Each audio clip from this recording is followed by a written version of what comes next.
গাধাকে সৃষ্টি করার পর তাকে বলা হলো সকাল থেকে সন্ধ্যা পর্যন্ত তাকে ক্লান্তিহীন পরিশ্রম করতে হবে, সারা জীবন তাকে পিঠে ভারী বোঝা বইতে হবে, খেতে পাবে শুধু ঘাস, আর তার মাথায় কোনো বুদ্ধি থাকবে না।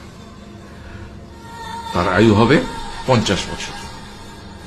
গাধা করজোড়ে সৃষ্টিকর্তাকে বলল, আমি এত বছর বাঁচতে চাই না, আমাকে 20 বছর আয়ু দেওয়া হোক। সৃষ্টিকর্তা সেটাই মঞ্জুর করলেন।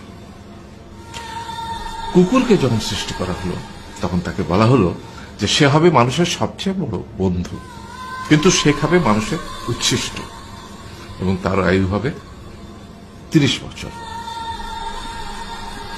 কুকুর সৃষ্টিকর্তাকে বলল, আমি এত বছর বাঁচতে চাই না, আমাকে 15 বছর আয়ু দেওয়া হোক। সেটাই মঞ্জুর করা হলো। এরপর বানরকে বলা হলো, তুমি শুধু গাছের এ ডাল থেকে ও ডালে ঝুল খাবে এবং নানান রকম ফন্দি বিক্রি করে মানুষকে আনন্দ দিবে, তোমার আয়ু হবে 20 বছর। বানর বলল, আমি 20 বছর বাঁচতে চাই না, আমাকে 10 বছর দেওয়া হোক। সেটাই মঞ্জুর করা হলো। এবার এলো পুরুষ মানুষের পালা। তাকে বলা হলো যে তুমি হলে প্রাণীকুলের মধ্যে সবচেয়ে বিচক্ষণ এবং বুদ্ধিমান, সেই জন্য তোমাকে প্রাণীদের শিরোমণি করা হলো এবং তোমার আয়ু হবে 20 বছর।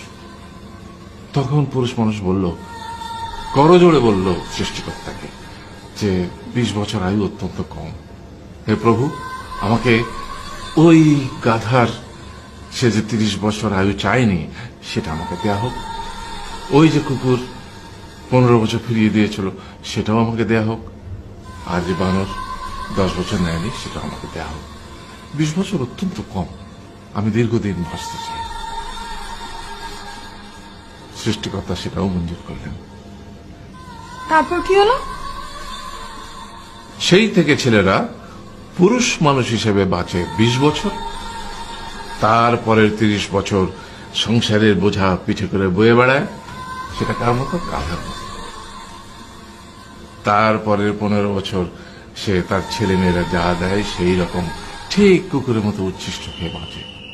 আর তারপরে বৃদ্ধ বয়সে ঠিক বানরের মতো, যেমন গাছের এডাল থেকে ওডাল ঝুল খায় বানর, তেমনি এই ছেলের বাড়ি থেকে ওই ছেলের বাড়ি, আর নানান রকম ফন্দি বিক্রি করে তার নাতি নাতনিদের আনন্দ দেওয়ার চেষ্টা করে।